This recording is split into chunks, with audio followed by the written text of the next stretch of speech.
Assalamualaikum warahmatullahi wabarakatuh. Kami akan mempresentasikan tentang SQL injection pada mata kuliah keamanan komputer. Di sini kita beranggotakan 3 orang, saya Wahyudin dan ada 2 rekan saya, Priyatna dan Delia Irianti. Yang pertama, tentang pengertian SQL akan dijelaskan oleh Mas Priyatna. Sini ada pengertian SQL, pengertian SQL injection. SQL injection adalah salah satu teknik peretasan dengan cara menyalahgunakan celah keamanan yang ada di lapisan SQL berbasis data suatu aplikasi. Terbentuknya celah tersebut akibat input yang tidak difilter dengan benar dalam pembuatannya, sehingga terciptalah celah yang bisa disalahgunakan. Untuk jenis-jenis SQL injection, yang pertama inbound, SQLi dalam pita.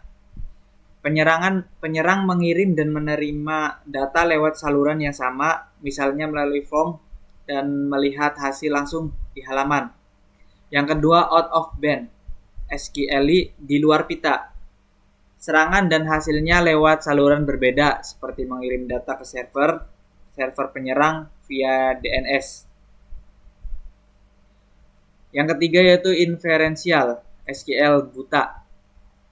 Data diambil secara tidak langsung lewat respon, ya atau tidak, atau respon lambat, berbasis waktu. Yang keempat yaitu SQL tingkat kedua. Pilot disimpan di sistem dan dijalankan nanti saat dimuat oleh pengguna lain. Untuk selanjutnya, tujuan SQL akan dijelaskan oleh Delia.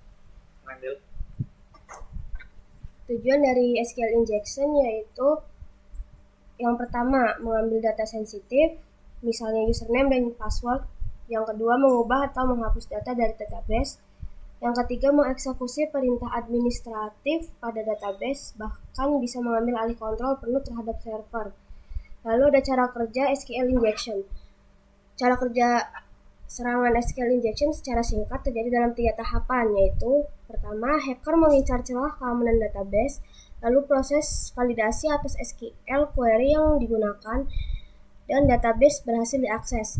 SQL injection terjadi saat form input seperti username menerima karakter aneh seperti petik 1 atau garis strip 2. Hacker menyisipkan perintah SQL lewat input tersebut, lalu sistem menjalankan query berbahaya. Hasilnya database bisa dibobol atau dimanipulasi. Selanjutnya ada cara mencegah SQL injection. Yang pertama, sesuaikan input box. Gunakan input box yang sesuai dengan jenis datanya. Misalkan hanya untuk nama, hanya huruf untuk nama, hanya angka untuk nomor telepon.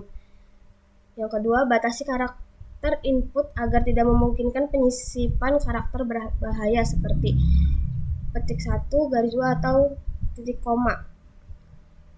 Yang kedua, matikan notifikasi error di produksi. Notifikasi error sebaiknya dimatikan setelah website dirilis ke publik. Hal ini mencegah hacker memperoleh informasi struktur database dari pesan error.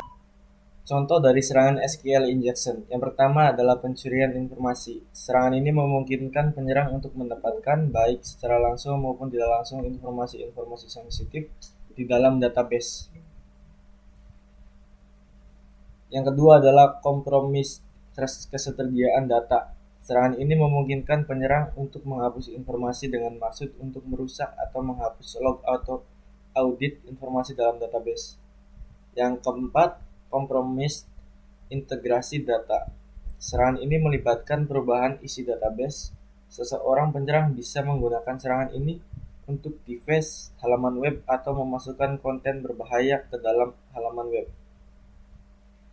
Contoh SQL injection, jika aplikasi sebuah web menggunakan input penggunaan langsung dalam perintah SQL, misalnya select from user where username input pengguna, penyerangan bisa masukkan kode seperti OR1 sama dengan 1. Jika akan membuat perintah SQL menjadi select from user where username or 191 yang akan mengembalikan semua data pengguna. Selanjutnya, hal baik SQL injection. Yang pertama adalah penetration testing. Profesional keamanan melakukan simulasi SQL injection untuk menguji sistem. Yang kedua, pembelajaran. Mahasiswa dan developer belajar teknik ini agar bisa mengamankan aplikasinya. Yang ketiga, bug bounty program. Perusahaan memberikan hadiah bagi orang yang menemukan dan melaporkan celah SQL injection. Hal buruk SQL injection. Yang pertama, membahayakan keamanan data. Data pengguna bisa dicuri atau dihapus. Yang kedua, downtime system. Bisa menyebabkan sistem tidak bisa digunakan. Yang ketiga, kerugian finansial. Perusahaan bisa rugi besar akibat pencurian data. Yang keempat, reputasi hancur. Pengguna tidak akan mempercayai sistem yang pernah bocor. Mungkin sekian dari kelompok kami. Kurang-kurangnya mohon maaf. Wassalamualaikum warahmatullahi wabarakatuh.